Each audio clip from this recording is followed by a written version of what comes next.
I'm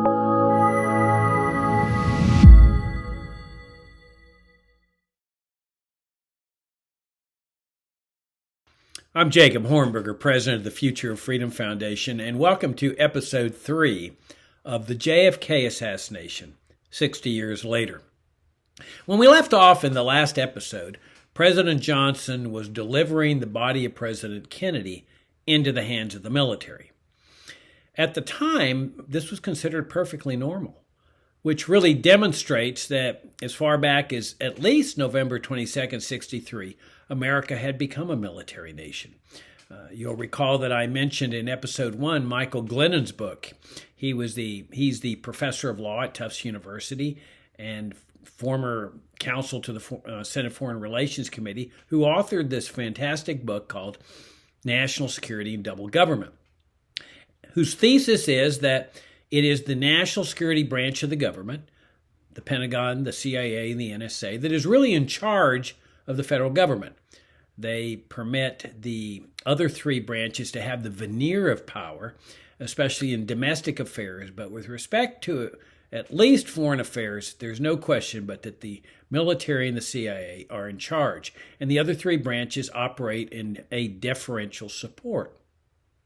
Well, you could see this mindset of passivity when it came to indifference to authority, when it came to the Kennedy assassination. That when the body is turned over to the military, it's considered normal, just perfectly normal.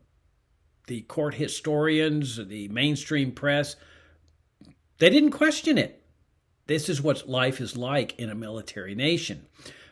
Now, of course, normal is a subjective thing. People have different definitions of normality. But let me explain to you what I consider normal in the context of what happened. President Kennedy is shot at about 12:30. Vice President Johnson is in a follow-up car. For me, normal is get the black box with the nuclear codes and head straight to the airport. That's what Johnson would have done under normal circumstances. Because as he said, there's always a chance that this could be the first strike in a nuclear attack by the Soviet Union or some other power, China or whatever. And so that's the logical thing to do, is get to the airport, get into Air Force One, which was his plane as vice president, but they're mirror images of each other. Air Force One and Air Force Two, same communications equipment, everything. Get into Air Force Two, and then get up in the air immediately and be prepared to defend America. And of course, as I indicated, this is what Johnson had expressed, the concern for this. But then when he gets to the airport, he lollygags for around an hour and a half, making room for the casket and calling the federal judge to come over. In other words, his actions belie his concern, which indicates, of course, that he was lying through his teeth about the concern, which is an ominous feature because his actions demonstrate that he knew as an absolute certainty that this was not the first stage of a nuclear attack on the United States. But see, that's, for me, what would have been normal. Now, what about the Secret Service team there at Parkland Hospital? Well, they brandished their guns and they threatened to initiate deadly force against hospital personnel that had just treated the president. They violently manhandled the medical examiner, everything to follow orders which had to have been issued by Johnson to get that body out of there and prevent an autopsy from being performed. For me, normal would be law enforcement officers working together. The president's just been shot. President's just died. This is a time where there are no turf battles. All law enforcement agencies, even though the federal government didn't have jurisdiction, it was a state murder case, the normal thing is they work together. And so the Secret Service would have said to Dr. Rose, Dr. Rose, we understand that Texas state law requires this. They would have understood that the autopsy is a critically important matter in a criminal prosecution of whoever is accused of having committed this crime. They would have said, we'll stand by. If you need anything from us, just let us know. They would have gone to Mrs. Kennedy and said, Mrs. Kennedy, we're sorry for this delay, but it has to be done, this autopsy. As gracious as that woman was, she would have gone right along with it, no problems. They would have put her in a private room. They would have offered her beverages and food. And then 2 or 3 hours later, after the completion of the autopsy, they would have taken the body out of there with Mrs. Kennedy, gone to Dallas Love Field, gotten into Air Force One, and flown back to Washington. That, to me, is normal. What happened, in my books, is totally abnormal. Well, the logical thing at this point is to delve into what happened after the body was turned over to the military, because this is very revealing, and it demonstrates why Johnson was so intent on performing this task. Get that body into the hands of the military at all costs. Do not let an autopsy be performed in Dallas by the civilian authorities. But I want to set a foundation before doing that. And so we have to examine a couple of things before we start examining what happened during the autopsy. And the autopsy is key to understanding this assassination. You'll recall that I mentioned Douglas Horne's 5-volume book, Inside the Assassination Records Review Board. Well, that book put it all together for me with respect to the autopsy. And it is really the key to understanding the assassination and the culpability in the assassination.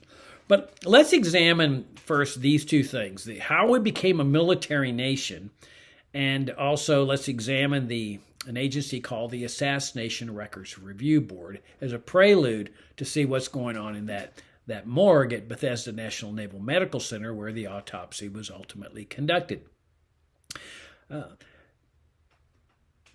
We have to recognize that America was not always a military nation. That is, there wasn't always a Pentagon, CIA, vast military establishment, NSA, even an FBI. If we go back to the beginning of the United States, when the United States, the colonies, seceded from the British Empire, they formed what was called the Articles of Confederation. And it was essentially 13 little nation states. They had previously been colonies in the British Empire, but now they were essentially little nation states that got together in a confederation, a grouping together on a common cause. And they had a federal government. And that government, though, was a very weak government. Its powers were so weak that, get this, it did not even have the power to tax. So under the Articles, the federal government operates for, 10 or 11 years or so without any power to tax. Imagine that.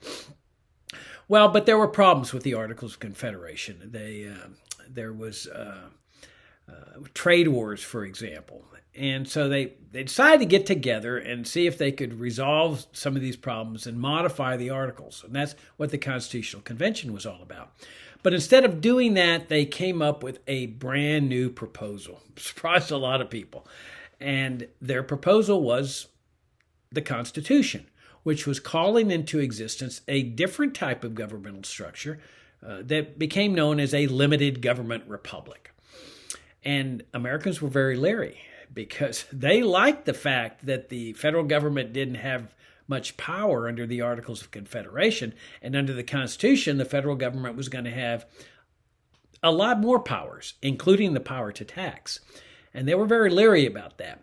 You see, because our American ancestors had a mindset that is totally different from the mindset of Americans today. They believed that the greatest threat to their freedom and their well-being lay not with Russia or China or Japan or any other foreign power, England, that the greatest threat to their freedom and well-being lay with their very own government, and specifically the federal government. So when the Constitutional Convention is proposing a government with stronger powers, they're very leery, including the power to tax, because the way they figured it is the power to tax is the power to destroy. The government's given the power to seize all their income and all their assets. And so they were leery. They were also figuring that this would be a government powerful enough to punish them for criticizing the government or take away their guns, which they consider the ultimate insurance policy against a tyrannical government. Well, the defenders of the Constitution said, no. This is a government whose powers are limited to those enumerated in the Constitution. This is not going to be a government like in Europe, where the government can do whatever it thinks necessary in the interest of the people. No, the only thing it's permitted to do is here outlined in this charter. So Americans finally decided to go along with this deal, but only on the condition that the document be amended immediately after ratification. And that's what the first 10 amendments are all about. They were designed really to send a message. Like the First Amendment, it doesn't give the right of free speech. It prohibits the government from destroying the right of free speech because they believed that the federal government would inevitably attract power-lusting types of people. They would do these kind of things or to take away their guns. That's what the Second Amendment was about. And so they wanted to make it clear that they don't approve of this, and you better not do it. Now, an interesting grouping of amendments was the 4th, 5th, 6th, and 8th Amendments.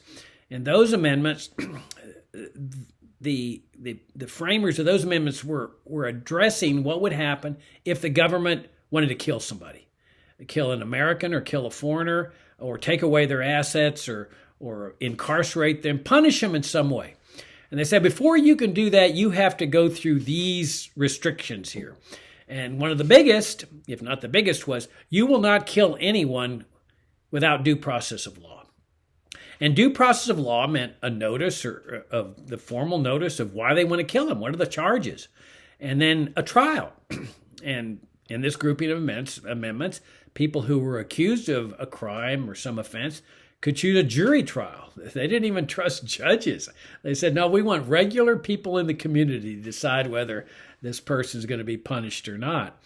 Well, due process of law meant, a trial and notice. It's a term that stretches all the way back to Magna Carta in the year 1215, when the barons of England forced their king, their own king, effectively at the point of a sword, to acknowledge that his powers over them were not omnipotent, that he could not just kill them just because he wanted to, or take away their assets, their farms, or their crops, their cattle, and so forth, that he had to follow the law of the land. And that phrase, law of the land, eventually evolved into the phrase due process of law, which was incorporated into the Fifth Amendment. So that was our system of government. There was no big military establishment. There was no Pentagon, no CIA. For 150 years, there was a relatively small basic military force, but no huge military intelligence establishment, no NSA, no FBI. And that's the way the American people wanted it. They just did not trust a big standing military force because they considered it to be the biggest threat that could come about against them. Let me give you some examples of how our ancestors felt about what they call standing armies, which is another word for a national security establishment or a military intelligence establishment, or what was oftentimes referred to today as a deep state. Here's James Madison. A standing military force with an overgrown executive will not long be safe companions to liberty. The means of defense against foreign danger have always been the instruments of tyranny at home. Among the Romans, it was a standing maxim to excite a war whenever a revolt was apprehended. And he's talking about a revolt of the citizenry. They would excite a foreign war to use as an excuse to suppress the revolt. Throughout all Europe, the armies kept up under the pretext of defending have enslaved the people. That's Madison. Patrick Henry. A standing army we shall have also to execute the execrable commands of tyranny. And how are you to punish them? Will you order them to be punished? Who shall obey these orders? Will your mace bearer be a match for a disciplined regiment? Henry St. George Tucker in Blackstone's 1768 commentaries on the laws of England. Wherever standing armies are kept up, and when the right of the people to keep and bear arms is under any color or pretext whatsoever prohibited, liberty, if not already annihilated, is on the brink of destruction. And I'm reading these from a compilation of quotes on standing armies at the website of the Future of Freedom Foundation. You can just go to that site and type in the dangers of standing army, of a standing army there in the search engine, or Google the dangers of a standing army, fff.org, and you'll see all the quotes there. So there was a real prejudice against this huge standing army. They just had, like I say, a basic military force. And that was our system of government for some 150 years. People say sometimes, oh, if the Constitution was so great, why did it fail? Well, it didn't fail, not for 150 years. Now, were there assaults on various aspects? Of course, but that didn't come as a surprise. That's why they had enumerated powers. That's why they had the Bill of Rights, because they knew that the federal government would end up attracting people, elected and appointed, who would violate these rights. That was understood, but it was always the exception when this would happen. It wasn't the rule. Now, everything changes in the middle of World War II. The major transformation took place in 1947, but it was clear that you had this tsunami of public opinion forming to convert America to a national security state. And that's after 150 years. Now, what's a national security state? Well, it's a type of government where you have the exercise of omnipotent powers, totalitarian-like powers. It's a massive military intelligence establishment that has the power of secret surveillance, the power of assassination, the power of torture, the coups, regime change operations, everything that America had stood against for some 150 years. The Pentagon was actually started in the midst of World War II. Now, if you've ever seen the Pentagon or you've seen a picture of the Pentagon, you know that right by looking at it, this was not intended to be a temporary wartime building. They were already getting prepared for this conversion.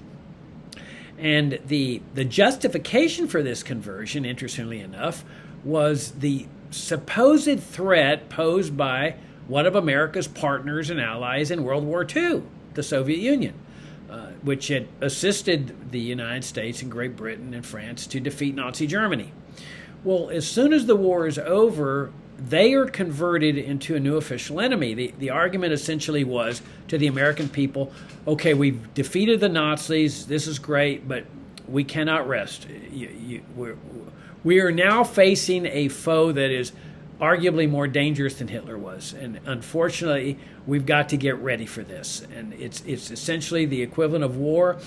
And the idea was that the Soviet Union was controlled by a communist regime, and the notion was that there was an international communist conspiracy, which is kind of ironic because they use a conspiracy theory in the Kennedy assassination until they're blue in the face. But here they said there was a real conspiracy. And the conspiracy was based in Moscow, they said, and it extended outward to encompass Red China and North Vietnam and North Korea and later Cuba and Guatemala and Iran and Chile and so forth. And that the idea was this conspiracy, the purpose of this conspiracy was to come over and take over the United States, well, and the rest of the world. So the argument was that since the communists have totalitarian powers, they have the power of assassination and the power to do essentially anything, they're going to beat us. They're going to beat us in this, what was called a Cold War, that sometimes turned hot, but that America needed to face down the communists with the same type of system that they had, a system where we would have omnipotent powers. Now, it wasn't a full military takeover, like Glennon says in his book. It was they permitted the other three branches to maintain the veneer of power, with always the understanding that the other three branches would defer to the power and majesty of the national security branch. So that way Americans could still have their illusion of what they learn in civics classes in high school. The federal government is divided into three branches, and they're all co-equal, and they serve as counterbalances to each other. See, that illusion could be maintained, and then the national security branch would just keep a low profile. And that's what Glennon argues, is that they don't care about appearances. What matters to them is power. And what matters to them is that the other three branches defer to them, and they do, and they have. And that's why when you get to November 22nd, 1963, by this time, it's all considered normal. Now, another big transformation took place in 1947. That was when they called the CIA into existence. I think it was in 1952 that they called the NSA into existence. But from the time the CIA was called into existence, it was just assumed that the CIA had the power of assassination. The CIA certainly assumed it. They looked at some nebulous language there, and some people thought it was just going to be an intelligence gathering agency, but not the CIA.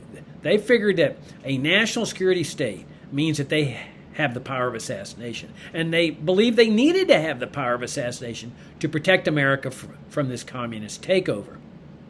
As early as 1952, there was an assassination manual that was being prepared by the CIA. Obviously, it evolved over the decades, but you can go online. It's called A Study of Assassination, and see it. It makes for eerie reading. It talks about how not everyone's cut out for assassination, and then they give different methods of assassination. And they said that of most importance is to keep the CIA's role in assassination secret, so that nobody can figure out that it was the CIA. And they give methods of assassination like throwing somebody off a high-story building. And that way it looks like a suicide. Nobody's going to suspect that the CIA did it. So, in other words, they were studying not only methods of assassination, which they outline in this manual, but also they study how can we perform assassinations in such a way that people don't discover that we're behind them. And in the early days, the CIA was attracting some very brilliant people, people that were going to Ivy League colleges and so forth. Now, when President Truman was presiding over this conversion, he was told by his advisors, if you're going to get this done, if Americans are not going to object, you need to scare the hell out of them. And they did. They scared the hell out of Americans that the Reds are coming, the Russians are coming. This deep animosity against Russia was being inculcated in the Soviet Union and so forth.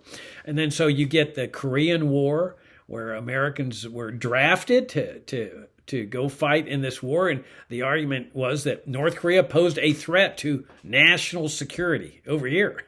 I mean, how is that possible? Well, national security is a malleable term. If the Reds are spreading into South Korea to try to unify their country, well, their next step will become take over the United States. And one of the interesting aspects of this is that they were drafting black men to go fight in this war, and and the units over there were segregated. They were but they were told they were fighting for freedom.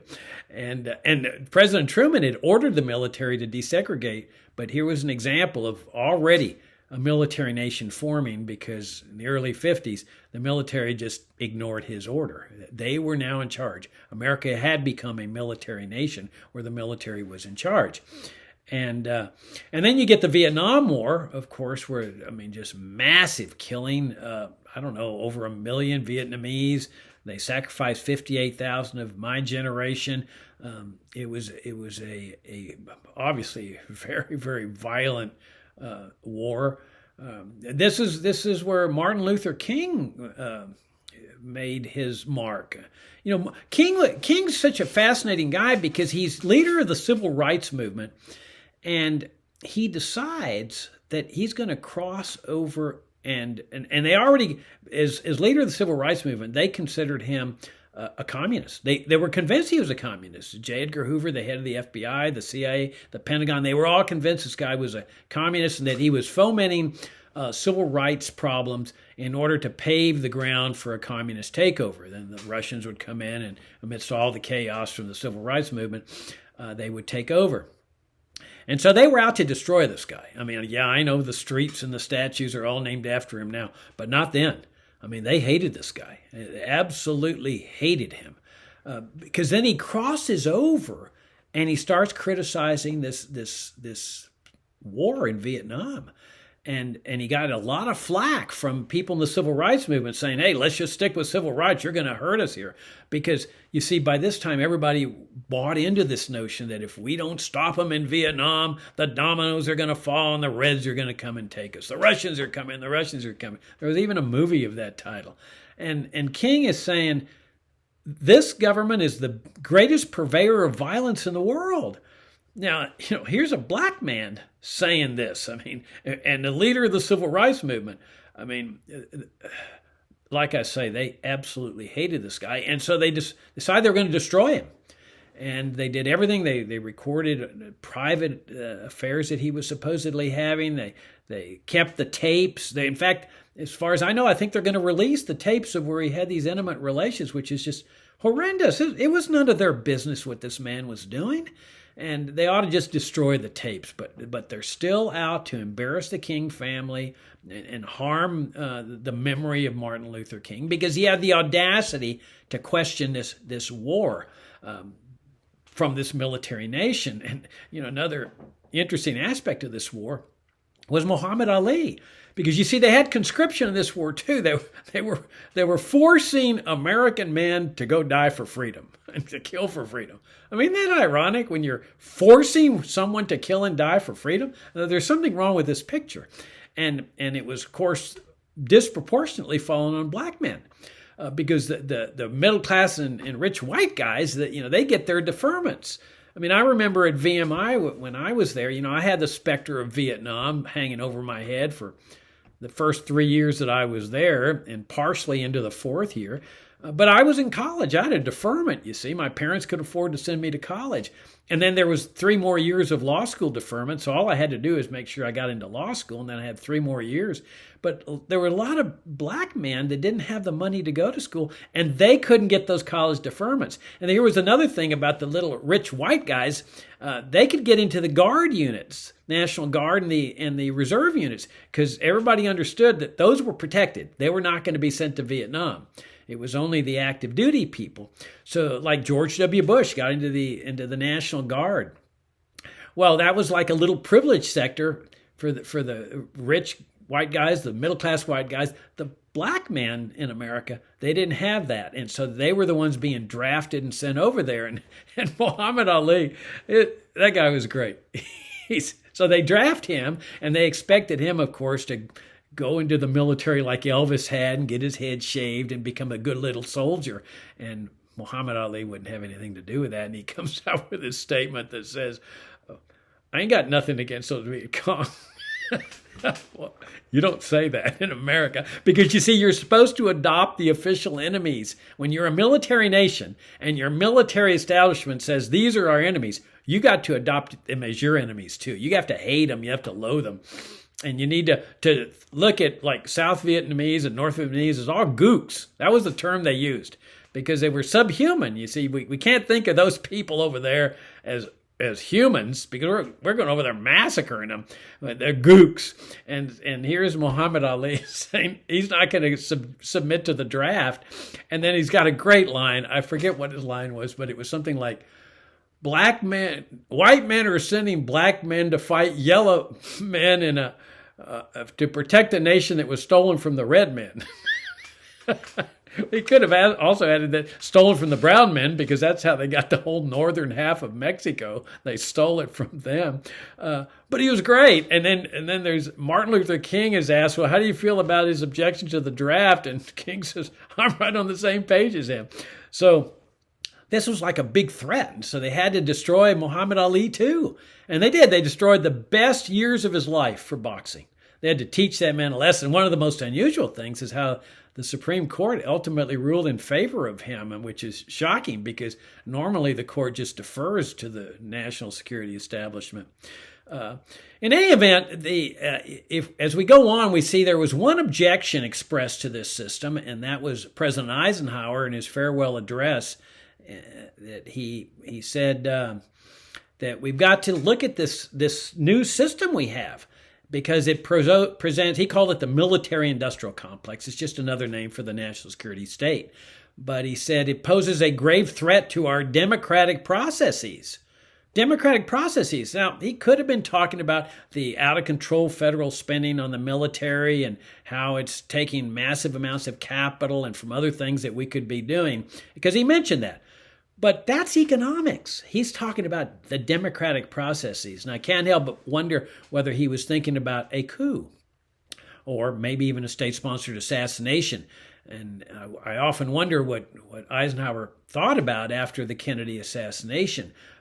Now, President Truman, we know what he was thinking. 30 days after the assassination, he wrote an op-ed that was published in the Washington Post that you can read online that said that the CIA had become a sinister force in American life, and that it was strictly supposed to be limited to intelligence, and that we need to restore it to only intelligence.